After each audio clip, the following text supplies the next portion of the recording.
తర్వాతనే ఎన్నికల ప్రచారం కాదు కదా. ఇప్పుడు ఏమైతుందంటే పోస్ట్ మార్టం ఇప్పుడు ఎన్నికల ప్రచారంలాగా జరుగుతుంది. ఏమేం చేస్తుంది రిజల్ట్స్ మీద మాట్లాడితే బాగుంటది అని నా ఉద్దేశం. అందుకని రిజల్ట్స్ మీదనే మాట్లాడదాము. మోహన్ గారు రిజల్ట్స్ ఇప్పుడు ఆయన చెప్పినట్టుగా అవినీతి లుక్కులుక్కులే రీజనా లేకపోతే బీజేపీ తెలుగులో ఒక సామెత ఉంది మేడం, ఎంటికలు ఉన్న అమ్మ ఎటు ముడిచినా అందంగా కనిపిస్తుంది అట్లా. ఎంటికలు బాగుంటే సిక్కగిట్ట వేసుకున్నా ఎట్లా వేసుకున్నా అమ్మాయి అందంగా కనిపిస్తుంది ఎంటికలు బాగుంటే.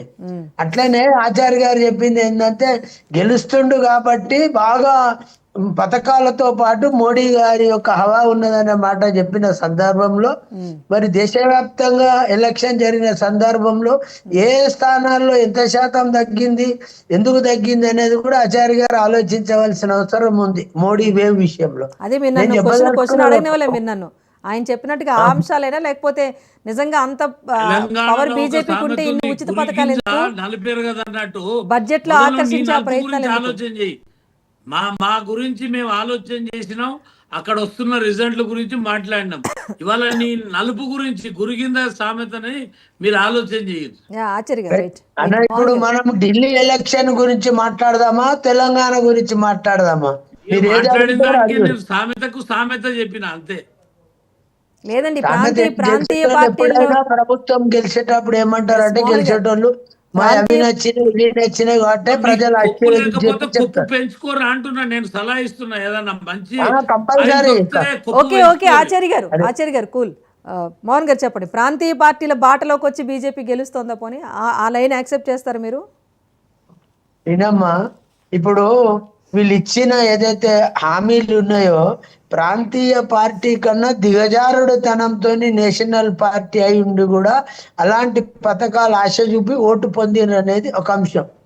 జాతీయ స్థాయిలో ఉన్న ఒక బీజేపీ వాళ్ళు అంటారు కాంగ్రెస్ వాళ్ళే రాష్ట్ర స్థాయి పథకాల గురించి చెప్తున్నారంటే రైట్, కాంగ్రెస్ అధికారంలోనికి రావాలనే ప్రయత్నంలో భాగంగా పథకాలు ప్రవేశపెట్టిందని మీరు నేరారోపణ చేస్తున్నప్పుడు బీజేపీ దేశవ్యాప్తంగా అధికారం ఉండి కూడా మరి మీరు ఇచ్చిన ఏదైతే హామీలు ఉన్నాయో ఢిల్లీ ప్రజలను అది ఎంతవరకు సమంజసం వాళ్ళు ఆలోచించారు. నేను చెప్పదలుచుకున్నది ఒకటే, మేము కాంగ్రెస్ పార్టీ సిద్ధాంతపరంగా ప్రజల అభిష్టం కొరకు ప్రజా అవసరాల దృష్టిలో పెట్టుకొని ఓడిపోయినంత మాత్రాన కాంగ్రెస్ పార్టీకి దేశవ్యాప్తంగా ఏదో తగ్గింది అని అనుకోవటం పొరపాటు. ఇప్పుడు మీరు చూసిర్రు జవహర్లాల్ నెహ్రూని చూసిర్రు, ఇందిరా గాంధీని చూసిర్రు, వాజ్పేయిని చూసిర్రు, మన విపి సింగ్ని చూసిర్రు, పివి నరసింహారావుని చూసిర్రు, ఇట్లా మన్మోహన్ సింగ్ని చూసిర్రు, ఇప్పుడు మోడీని చూస్తారు. ప్రజలందరినీ చూసారు, ప్రజలకు తెలుసు ఎవరేంటిది, ఎవరికి తొత్తుగా పనిచేస్తారు, ఎవరికి లాభం జరిగే తీర్చగా పనిచేస్తారు. ఒక్కొక్కసారి ప్రజా అభిష్టం మేరకు ఇప్పుడు 43% ఆప్ వస్తుంది, 52% బీజేపీ ఉంది. అంటే 42కు 52కు తేడా ఎంత? 9% తేడా ఉండేది. 9% తేడాను దీన్ని విజయంగా ఆలోచించే బదులు నేనేమంటా 50 to 50 మీరు అబోవ్ 50% ఉన్నంత మాత్రాన ఇతర పార్టీలు 20% తగ్గి ఉన్నప్పుడు వాళ్ళకు ప్రజా యొక్క బలం లేనట్లు లెక్క.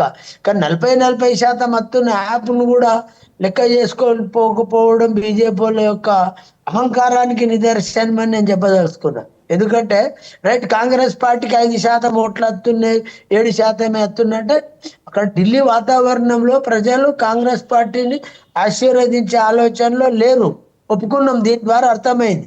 కానీ సేమ్ టైం మీరు ఏదైతే పథకాలు పెట్టిండ్రో వాటికి ఆకర్షితులు అయ్యిండ్రు. బీజేపీ ఆకర్షితులే కాక యాప్ 2 టర్మ్స్ కాన్సిక్వెంట్ గా పనిచేసింది కాబట్టి మార్చాలనే ఉద్దేశంతో కొంత ఓటు సరళి మారవచ్చు. ఇప్పుడు 9%లో 3-4% ప్రభుత్వాన్ని మార్చుదామని ఆలోచన ఉండవచ్చు కొంతమందికి. 2 సార్లు యాప్కి అవకాశం ఇచ్చిన ఒకసారి బీజేపీకి ఇద్దామనే ఆలోచనతో చేసి ఉండవచ్చు. మీ 9% ఓట్లలో 4-5% అదే ఉంటే గెలుపు ఎవరు ఇచ్చినట్టు? అంటే మధ్యవర్తులుగా ఉన్న వ్యక్తులు కొంతమంది బీజేపీ రావాలని కోరుకొని బీజేపీకి ఓటు వేసి ఉండవచ్చు. అంత మాత్రాన కాంగ్రెస్ కు వ్యతిరేకమని కాదు, సిట్టింగ్ ఉన్న యాప్ ప్రభుత్వాన్ని మార్చాలి, ప్రస్తుతం ఉన్న ప్రభుత్వాన్ని ప్రజలు యోచించి ఉంటారు తప్ప కాంగ్రెస్ చెడ్డదనో కాంగ్రెస్ వాళ్ళు ఏం చేయలేదు అనేది దీని అర్థం కాదు.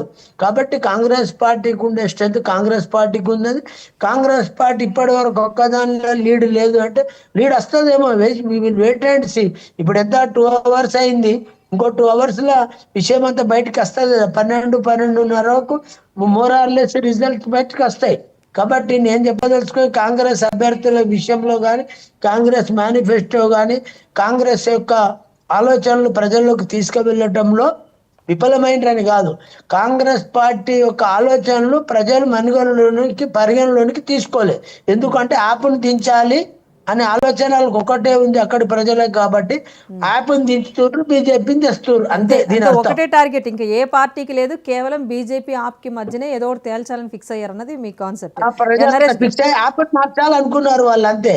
ఎందుకంటే 10 సంవత్సరాలు ఈ ప్రభుత్వాన్ని చూశాము, ఇంకో ప్రభుత్వానికి అవకాశం ఇస్తే ఏ రకంగా మేలు చేస్తుందో అని అనుకున్నారు. ఓటు అనేది ప్రజల చేతిలో ఉన్నదే కదా. ఇప్పుడు ఎన్టీ రామారావును మార్చలేదా, చెన్నారెడ్డిని మారలేదా, పివి నరసింహ మారలేదా, చంద్రబాబు లేదా, ఎంతమంది 10 ఏళ్ల తర్వాత పోలేదాలే. నరేష్ గారు చెప్పండి. సో అన్ని చోట్ల సార్ చెప్పినట్టుగా ఇదే స్ట్రాటజీ వెళ్తుందా? కంటిన్యూగా అధికారంలోకి ఇచ్చే ప్రజలు అధికారం మార్పిడి కోసం ప్రయత్నాల్లో భాగంగానే ఇప్పుడు బీజేపీకి ఇప్పుడు తమిళనాడులో జయలలిత చూసుకోర్రి, కరుణానిధిని చూసుకోర్రి, ఏ రాష్ట్రంలోనైనా 2 సంవత్సరాలు అంటే 2 టర్ములు ఏదైతే పార్టీ దాదాపు అదే జరుగుతుందమ్మా. ఇది లోకల్ రాష్ట్రాలలో జరుగుతున్న తీరు చెప్తా ఉన్నా. మాట్లాడదాం నరేష్ గారు మాట్లాడు. ఏమైతుందంటే తెలంగాణ రాష్ట్రంలో అధికారంకి వచ్చిన తర్వాత కాంగ్రెస్ పార్టీ